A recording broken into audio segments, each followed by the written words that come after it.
really appreciate all of you joining us this evening. I'm really excited to share Plant-Based 101 with you. So I want to start by having us think about how all of our actions have consequences, right? If someone was going to smoke, they would know that there's consequences to secondhand smoke, so they would leave a public area so that their smoking doesn't affect other people. If we have something that we need to throw away, we'll put it in a waste basket or recycle it if we can instead of littering it, because we don't want to pollute our environment. And if we were driving down the street and we saw a family of ducks crossing the road, we would slow down so that they could, or stop so that they could safely get to the other side. Now, all these things seem really obvious, and these are social norms. And the reason they seem so obvious is because if we were causing someone secondhand smoke, we could see that right in front of our eyes. If we litter on the ground, we can see that waste on the environment, and we don't want to cause unnecessary harm to animals. Our entire world is interconnected, and all the choices that we make have consequences, but sometimes those consequences are hidden from view. They're not as obvious as the examples that I just talked about. And that's what we're going to discuss today, is those hidden consequences of our food choices. Because when we go to the grocery store and we purchase meat, eggs, or dairy, there are not pictures on these food products showing exactly where they came from. It's hidden from view. And so this evening, we want to think about those hidden consequences. We want to talk about some of those negative aspects, but we also want to talk about the positive benefits, because that's the real mission of VegMichigan, is to think about the health benefits of a plant-based diet, how eating a plant-based diet is sustainable, and how eating a plant-based diet is benefiting our own ethics, because it's really a kind diet. A lot of people are becoming aware of the benefits of plant-based eating, and we have seen a huge, tremendous growth in the number of people who are making an effort to eat more plant-based meals.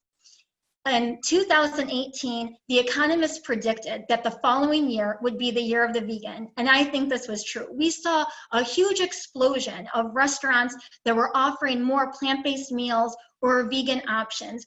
And I think they did this because they knew that if they wanted to stay competitive, that they had to have these options on the menu, because so many people were making this effort to move towards plant-based eating habits. Schools have also seen the importance of eating plant-based diets.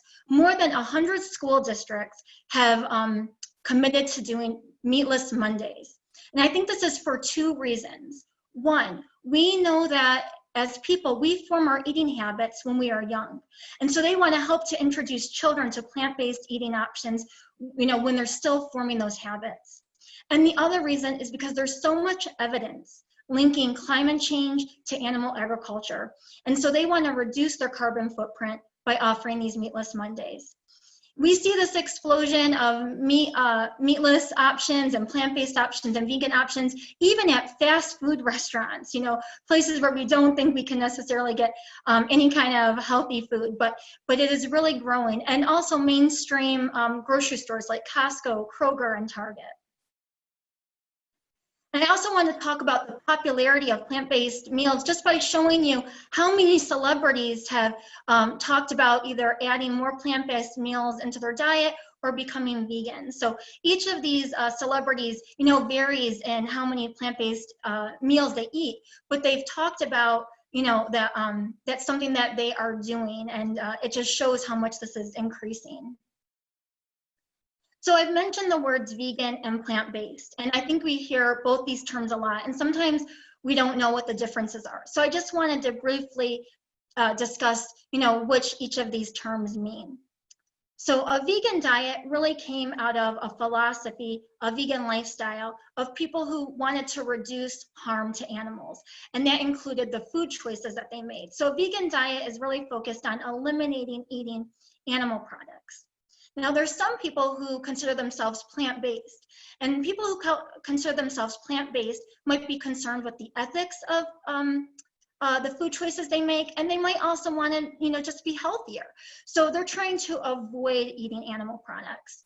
And there's some people who call themselves whole food plant-based, and these people are really concerned about their health. So in addition to avoiding animal foods, They also try to avoid oils and highly processed foods.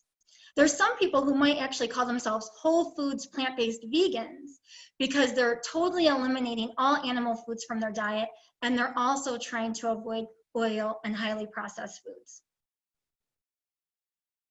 So I mentioned the consequences of our choices, and I talked about how our choices can affect other people, they can affect the environment, and they can affect animals.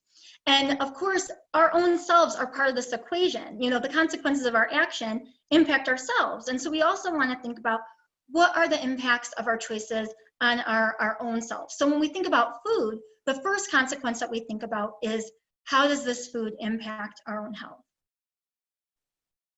The Academy of Nutrition and Dietetics, which is the largest organization of certified nutritionists and dietitians, they have around 100,000 members. They have an official position when it comes to plant-based eating. Appropriately planned vegetarian, including vegan diets, are healthful, nutritionally adequate, and can provide health benefits for the prevention of certain diseases. So this largest organization of health experts are saying not only can a vegan diet be healthy, but it can actually help us from certain diseases. When people think about the health benefits of plant-based eating, they oftentimes are talking about reducing our chances of suffering from these chronic illnesses. CNN had an article that cited numerous studies that linked eating more plant-based foods to reducing our chances of high blood pressure, high cholesterol, hypertension, type 2 diabetes, heart disease, and obesity. And I want you all just to take a moment and think about, you know, have you experienced any of these health issues, or do you know someone that has? I think it's pretty hard to not know at least one person who has suffered these chronic illnesses. I know several. This is really becoming an epidemic in our society. And if you really want to learn more about the link between plant-based eating and how we can reduce our chances of experiencing these chronic diseases, I encourage you to look at the documentary Forks Over Knives. In this film, they feature the leading doctors who promote the health benefits of eating a plant-based diet. And they also have testimonials of individuals who talk about how they were able to reverse their type 2 diabetes, how they were able to eliminate pills that they were taking, and how they are so much healthier now on a plant-based diet. So what's the difference? Why are plant-based foods so much healthier? Why are they helping us to prevent having chronic diseases? Well, this is information I got from Dr. Michael Gregor, and he talks about how whole plant foods are packed with protective nutrients. So whole plant foods are packed with phytonutrients, antioxidants, potassium, and fiber. And these are all things that we really want in our diets. While animal foods oftentimes have saturated fat, cholesterol, trans fat, and sodium, all things that we really don't want in our diet if we're trying to have healthier lifestyles.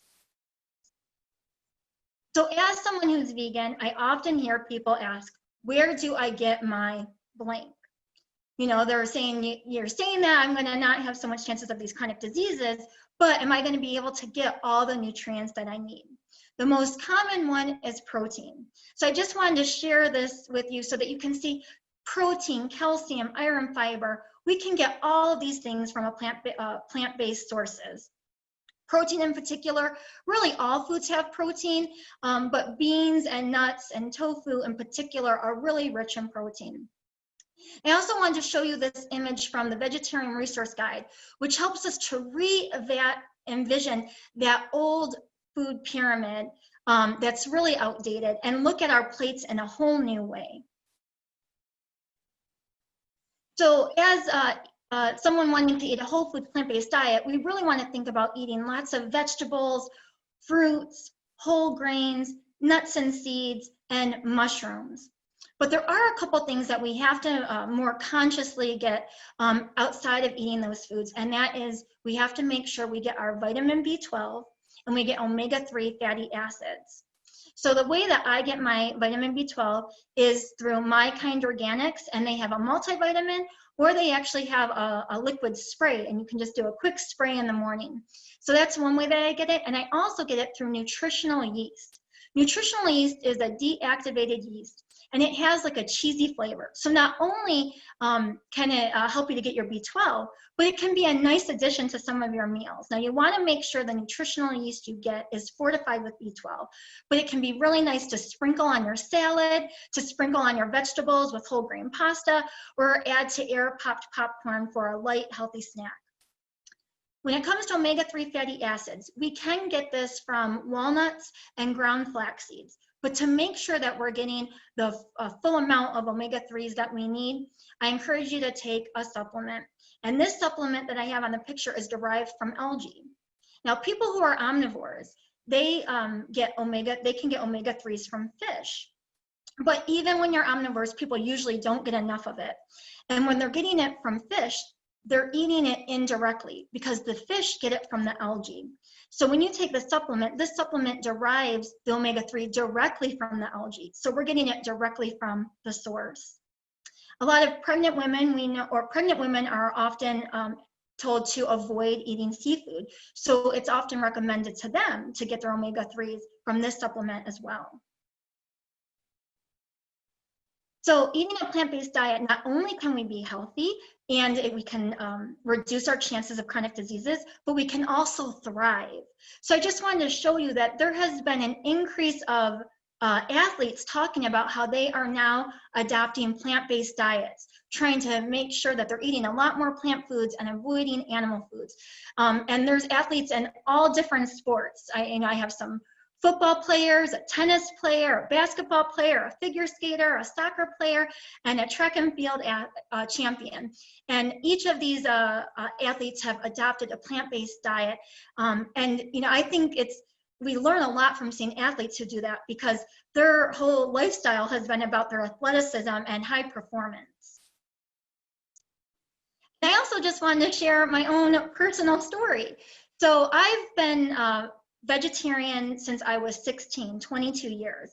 And then I went vegan when I was 20. So I've been vegan for 18 years. And I first adopted a vegan diet because I was concerned about the treatment of the animals. But I realized that if I wanted to be a good role model as a vegan, I had to also think about my health. And so I started trying to think about eating more healthy foods in addition to just eliminating animal foods. And last year, I wanted to prove to myself how healthy I could be on a vegan diet. And so for 8 months, I trained for the Detroit Half Marathon.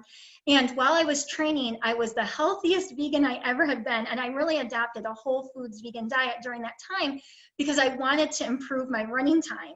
And so I think a really good way to pair healthy eating is to have an athletic goal, because when we eat healthier, then we perform better. And it doesn't have to be something like a half marathon. It can be anything that you like to do. It can be dancing, it can be hiking, it can be long walks, it can be a sport. But when you pair that eating with your exercise, I think it helps you to think more consciously about what you're eating, and it helps you to be more physically fit. So I will be honest, I am not a medical expert. I'm not a dietitian or a nutritionist. I have learned more about healthy eating, just educating myself by living this lifestyle for the past 18 years. But if you really want to delve more specifically into the health aspect of plant-based eating, I encourage you to consider signing up for one of the next 2 upcoming VegMichigan events.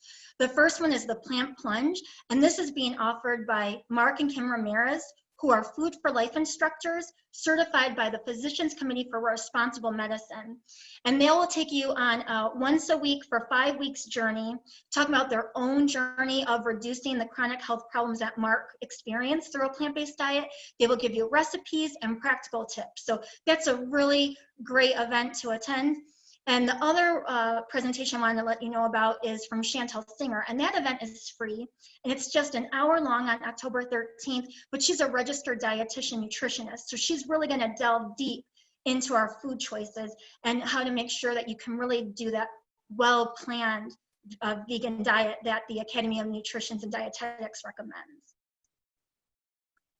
So as I said at the beginning, our actions have consequences, and we can think about how our food choices have an impact on ourselves, but we also want to think about how our food choices have an impact on others. So I want to talk about the sustainability of a plant-based diet.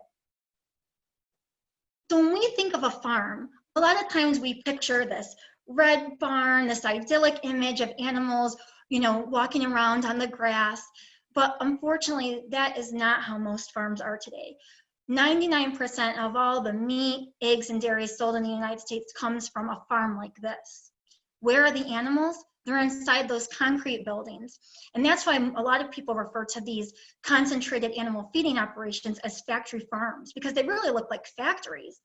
And when they come into a rural community, a lot of the people who are living there say that the smell is unbearable living by these farms, the water is contaminated, and that the value of their property goes down. So it makes it very hard to leave these areas once these factory farms come in. I mean, who wants to live by this factory farm with a big lagoon of animal waste? So when we think about producing food, we also are thinking about not just the way that that production can contaminate the water like a factory farm does, but we also want to think about how much water it takes to produce different foods. So we're going to do a little activity just to compare how much water it takes to produce different types of food. So I'm going to start by looking at a shower, just so that we have you know, something that we're all familiar with that we can compare these foods to. So an average American shower, about 8 minutes long or so, is takes about 17 gallons of water. So now I'm going to compare that to the apple. So I just want you to think in your mind, do you think it takes less water to produce the apple than the shower, the same amount of water, or more water? So just take a moment and think in your mind. So the apple is about 17 gallons of water. So it's about the same amount of water as the shower. Now we're going to look at cow's milk. So do you think the cow's milk takes about the same amount of water as the apple, less water than the apple, or more water than the apple?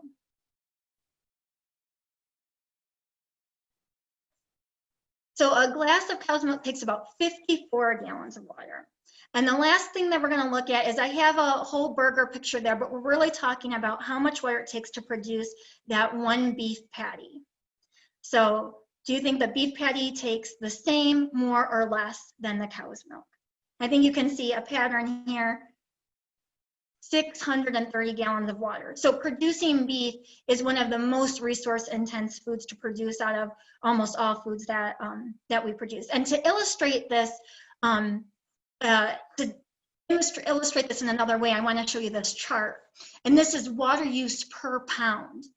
So you can see on the chart, there is a pattern here. All the foods on the left that take less water to use, those are all plant-based foods. And on the right, all the foods that that use a lot more water are animal-based foods. So it's not to say no plant-based foods need a lot of water, but in general, plant-based foods need a lot less water to produce than those animal foods. So in thinking about how resource intensive it is to produce different foods, I wanted to talk about the efficiency of protein. So let's just imagine that we are a community living together and we want to be self-sufficient and we're going to grow our own foods and we want to make sure that we can feed everybody. So imagine that we've planted 100 units of plant protein. Now we could do one of two things. We could eat this plant protein directly, or we can feed the plant protein to the animals. If we feed these 100 units of plant protein, we will end up with 4 units of meat protein. So compare that to, again, if we had just eaten all of this food directly, right? So not a very efficient way of producing food. Another way about thinking about the resource intensity of animal agriculture compared to plant-based foods is to look at the same amount of land. So this is from the organization A Well-Fed World. And if we have the same amount of land producing food for a standard American diet, 2 football fields are going to feed about 1 person per year, because we have to have all that land space for all those animals, and we have to grow the feed crops to feed those animals. So if we use that same amount of land and we're just producing plant-based foods, we can feed about 14 people in the same amount of time. So growing plant-based foods is just a lot more efficient use of our land. And I also want to talk about our forests, because to raise cattle, we have to cut down the forest to make the land for them. And we are cutting down rainforests at an alarming rate because of our high demand for beef cattle and beef in particular. And we know that the rainforest is the lungs of the earth. That is where the majority of our biodiversity is. And we have to clear cut these forests to raise the cattle and to grow the crops that are going to feed them. When we end up clearing this land, we have these feedlots with just so many cows. So this is why combining these two things together, the cutting down of the forest and the raising of the cows, is why they say that animal agriculture is one of the leading causes of climate change. Because trees are our first line of defense against climate change. They're taking in that carbon dioxide, they're releasing the oxygen, that's why they're the lungs of the earth. And all those cows that we're mass breeding are releasing methane. So animal agriculture is contributing to lots of carbon dioxide in the atmosphere and methane in the atmosphere, two of the greenhouse gases. And we can see the effects happening right now. When we look at the West, it's just devastating to see these wildfires and how far they're spreading. And this week on National Public Radio, I heard on 2 different occasions they were talking about the problem, and they talked to climate scientists. And one climate scientist said that they predicted these type of events a decade ago based on the direction that we were headed with climate change. And the other climate scientist said, you know, they acknowledge that we could do things with forest management to reduce wildfires, and that human activity does ignite these wildfires. But an important factor to consider is also climate change, because climate change is causing the temperatures to go up and the humidity to go down. And so this is why, even though we can do some better forest management and reduce human activities, when these things do occur, the forests are more severe, they're lasting longer, and they're harder to control. So while we're thinking about all those things that are happening to the planet, our forests being destroyed and using so many resources, I also want to think about the farm animals themselves. And this is why we think about the ethical aspect of eating this way. You know, like I said, this is what brought me to eating a vegan diet in the first place, is because these animals are complex, sentient, social, emotional, intellectual beings. And so rarely do we ever get to know what they are like when they're able to express their natural behaviors. And I feel really grateful to these animals, because I came into eating this way because I was concerned about how they were treated. And in eating this way, it's actually improved my own health and helped me to reduce my impact on the environment, something that I care about. So in wanting to help these animals, it's been beneficial to me and my own personal health and life. So I want to go back to that image of the large-scale farm that I showed you earlier. And we talked about how these farms come into communities and all the waste that these animals are producing, and how it's, you know, not good for the land and it's polluting the water. But we didn't really talk about what's happening inside of those buildings. Inside of these buildings, animals are crammed into cages so small that they can't even turn around. They can't even stretch their wings. They're not able to experience the sun or the grass on their feet. They're not able to socialize with each other in the way that they would want to. They're not able to exhibit any of their natural behaviors. All those natural behaviors are really taken away from them. I also want us to think about the dairy industry in particular. So this seems like such a natural picture to see a calf nursing from his mother. But in the dairy industry, if that calf is drinking the milk, that means they don't have the milk to sell for people. So they have to take that calf away from the mom. If the calf is a female, she will be used to produce milk just like her mother. If that calf is a male, he'll be taken away and likely used for veal. And it's a really strange thing when you think about it, because we are the only species that drinks the milk from another species, right? That cow is producing the milk for her calf, just like a human mother is producing milk for her child. We're the only species that actually drinks milk after weaning as well. While this industry is keeping these animals in these confined spaces and cages where they can't even turn around, and we're separating their families, they are also really horrific to their workers. The working conditions in these industries are just terrible. And a lot of times the only people who work in these industries are people that really have no other options. It's oftentimes people who have no other job opportunities in their community, sometimes undocumented workers, sometimes recently settled refugees. And so it's oftentimes the people who are most marginalized, who don't really feel like they have any other way to make a living. And while that is the case, these places still have one of the highest turnover rates out of any other workplace because the working conditions are so dangerous. The line is constantly being forced to go faster and faster and faster. And so many workers have injuries, and it's just such a difficult place to work that people cannot often stay there very long. So those are large-scale farms that I'm describing, but I also want to talk to you about smaller family farms. So I want to share my own personal experience. When I was in college, like Olivia said, I studied concentrated animal feeding operations, and I wanted to compare it to how animals are treated on farm animal sanctuaries. But my professor said I should also be looking at family farms and compare it to that. So I went to a family farm and saw firsthand, and these farmers talked about, yes, they recognized that the animals had feelings, but they also had to stay competitive. And so they still had to kind of keep those animals confined. They weren't able to really engage in all their natural behaviors. It was definitely better conditions than on a large scale farm, but they still had a lot of their, a lot of things taken away from them. And, they still had to cut the beaks off the chickens so that they wouldn't peck at each other because they were still crammed together.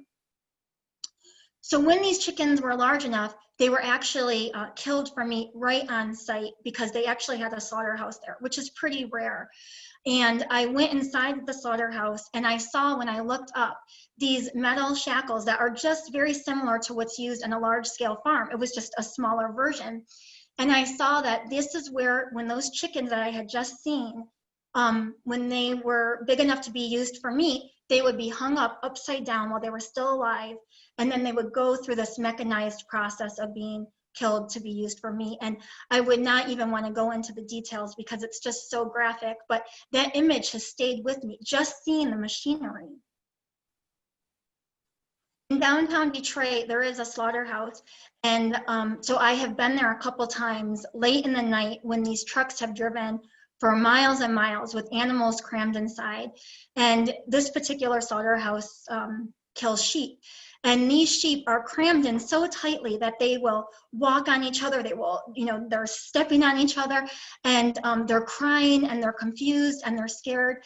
And one of the times that I went there, this one sheep in particular had stuck his head out the farthest that I had seen any of the other sheep. And it was so clear that this sheep was trying to escape. And I pet him, and I just cried because I felt so helpless. I wanted to be able to save his life, and there was really nothing that I could do. But this is one of the reasons I keep the sheep in my heart, because I want to, promote all these reasons for considering eating a plant-based diet. I want to paint a very different picture for you. I want to talk about farm animals at sanctuaries. And this is where animals are rescued from abuse and neglect situations, and they get to really live out their lives. And I was so fortunate to be able to intern at a farm animal sanctuary in California. And I got to take care of these animals, and I got to know their unique personalities. And there was one pig in particular I wanted to share a story with you. Unfortunately, because pigs are bred to be genetically engineered to be so large, their bodies are much larger than their little feet can almost handle. And it was a particularly hot day, and I could see that Floyd was trying to get up to get to water, and he just couldn't lift his own weight. And so I put my body next to him, and I helped to gently push on his side until I could help rock him up.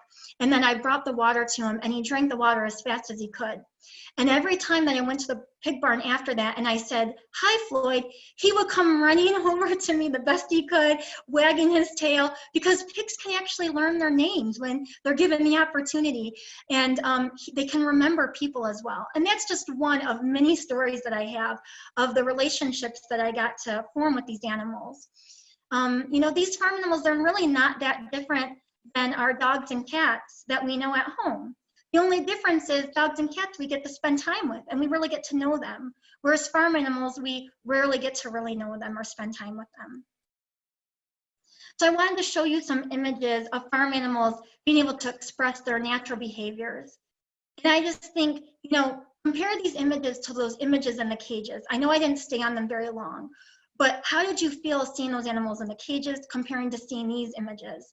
And just think about, you know, why do we feel that way? And then how does that shape our own values and actions that we want to take moving forward? So I also want to talk to you about gardens and compare this to those factory farms and the slaughterhouses that I described. This is the garden from my own backyard. And these are such peaceful places where life really thrives.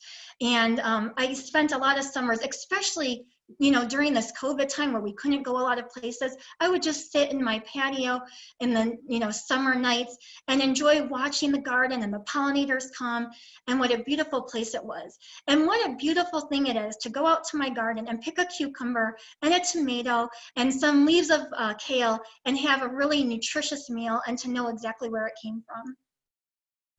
And a garden is a kind of place where we would want to bring children.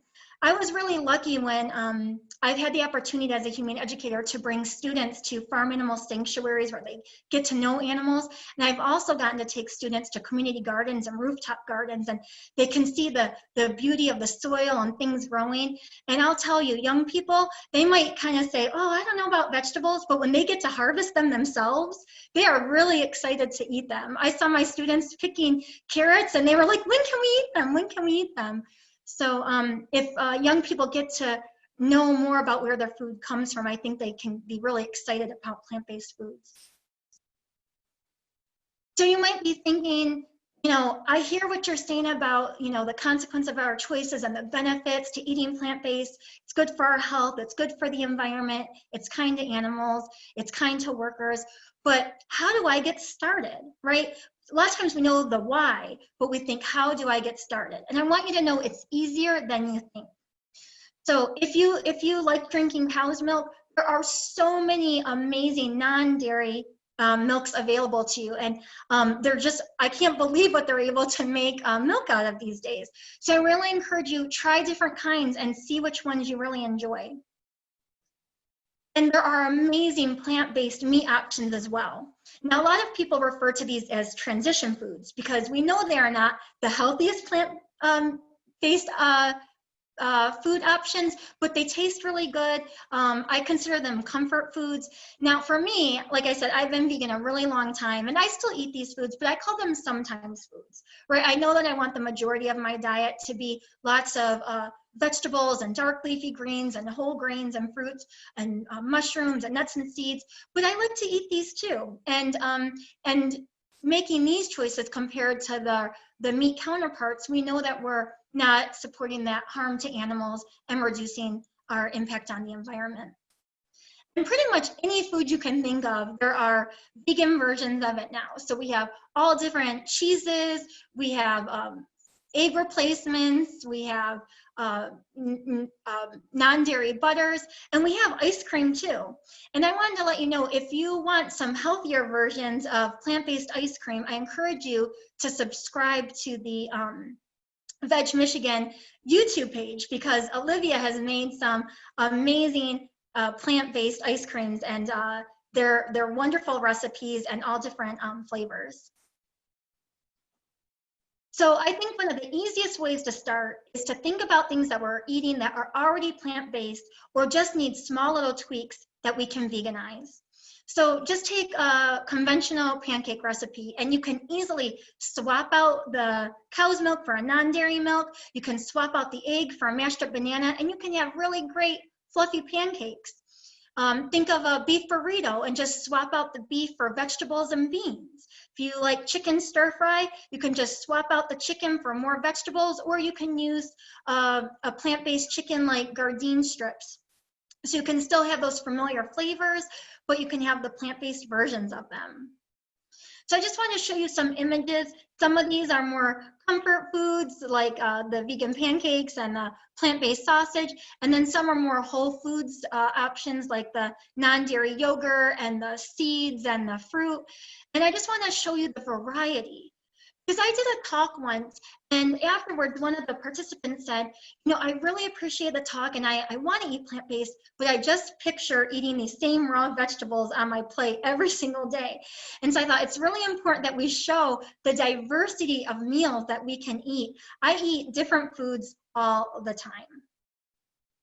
Now, if you're really focused on that really optimum health, the whole foods plant-based diet, I encourage you to go to Dr. Michael Gregor's Daily Dozen. And he talks about these categories of foods in addition to what beverages we're drinking and a daily serving of exercise. And there's a video where he will go into detail about what foods are included in each of these categories and a way that you can try to meet the servings of each of these categories every single day. So Olivia is going to put in the chat a link to Dr. Gregor's Daily Dozen video. So it'll show you how you can incorporate all these servings of all these foods every day. And it's not to get stuck on, I have to be so strict. It's just to kind of help you form new habits and new routines. I don't think really strictly about, am I getting all of these? But I try to eat a really wide variety of plant-based foods so that I know I'm getting all the nutrients that I need. He also has a simple app for anyone who has an Android smartphone or an iPhone smartphone, so that you can have this checklist and keep track throughout the day and see how well you're getting all these servings in the foods that you're eating. So Olivia's putting the video and the app links in the chat for you. So what I really want to emphasize to you is it's not all or nothing. I think a lot of people think if I can't be 100% whole foods plant-based, or I can't be 100% vegan, I'm not even going to try. It just feels overwhelming. Some people can do that. Some people are really going to go, I'm going to change my whole diet overnight tomorrow. And if that is you, that is fantastic. But most of us can't change our habits overnight. Our eating habits are based on a lifetime of eating. So I encourage you to think about ways that you can commit. What is something that you think you could commit to as a starting place, and see how well it's working for you. But what I challenge you to do is to commit to something, because if we commit to it, we're a lot more likely to do it than if we just say, yeah, I think I'm going to try to reduce, some animal products or reduce my processed foods. So you might say meatless Mondays for 3 weeks. That sounds like something that I can commit to. Or I'm going to do whole foods plant-based Wednesday, and the whole day you're going to focus on eating whole plant foods, and I'm going to do that for a month. Or it might be, I'm going to do Monday through Friday vegan, and then I'll eat what I'm used to on the weekend. I'm going to do that for 3 weeks. So if you have an entry point, it'll be a lot easier to commit to. And then you can even journal about how you're feeling and how you're doing, and then reflect after that time. Do I want to commit to this? Can I maybe add more plant-based meals into my diet? And I really encourage you, as a tip, to try to do this with a friend or a family member, because it's a lot easier to commit to changing our diets if we do it with someone else and we have a community. So a lot of people are also wondering when I do these talks about recipes. So I'm not going to go into detail, but Olivia is going to put these recipe links into the chat box so you can explore them. Some are more based on a whole foods plant-based diet. Some are more about, just eliminating animal products in general. And you can explore them and see which meals really fit your diet and what you're interested in. And you can also do Google searches. If you really like Mexican food, you can Google Mexican vegan options. If you like Italian food, Italian vegan options. If you like Asian cuisine, I don't want to leave anything out, but I'm just saying any type of cuisine that you like, or whatever your culture or background is, the foods that you're used to, you can keep your traditions and just have the plant-based versions of those traditions. So, there are so many resources online, but these are just a few to help get you started. So if you are a parent or guardian and you're thinking, I want to change my diet, but I really want my family to come along, and how do I help young children to think about the benefits of eating a plant-based diet. So I wanted to let you know there are a lot of resources out there for children to help you talk about veganism or plant-based eating in an age-appropriate way. So these are just some really great books that I recommend that I've used with students. And the last book on the slide is The Help Cookbook by Ruby Roth. And this is kid-friendly recipes that are easy for kids to make. Because like I said, if kids actually make the foods, they're a lot more likely to eat them. So I really hope that you stay in touch with VegMichigan and know that you can get support from the organization. And the easiest way to do that is to sign up for VegMichigan's monthly e-newsletter. And if you sign up for the newsletter, you'll find out about upcoming events like the plant plunge or the talk that I mentioned earlier by Chantel. And you can also get more vegan recipes, and you can just learn about things that are related to plant-based eating in Michigan. So Olivia is going to put that link in the chat. And if you liked what you heard tonight and you think I want to try plant-based eating wherever you are on the spectrum, I really encourage you, click that link right now and consider signing up tonight so that you don't forget, because that newsletter is really going to help you, and it just comes out once a month. And in addition to having all this great information, they also have fun riddles where you can get plant-based prizes. So I really encourage you to do that. And then Olivia already talked a lot about the benefits of becoming a member. But I just want to emphasize that if you appreciated the program and you want to help VegMichigan to continue their work, and you want to help sustain us, becoming a member is a really valuable way to keep VegMichigan offering all the programs that we offer. So with saying all that, I do want to end with this quote from Jane Goodall that she said in a recent webinar that I think really sums up the theme of what this presentation was all about. We have come to a turning point in our relationship with the natural world.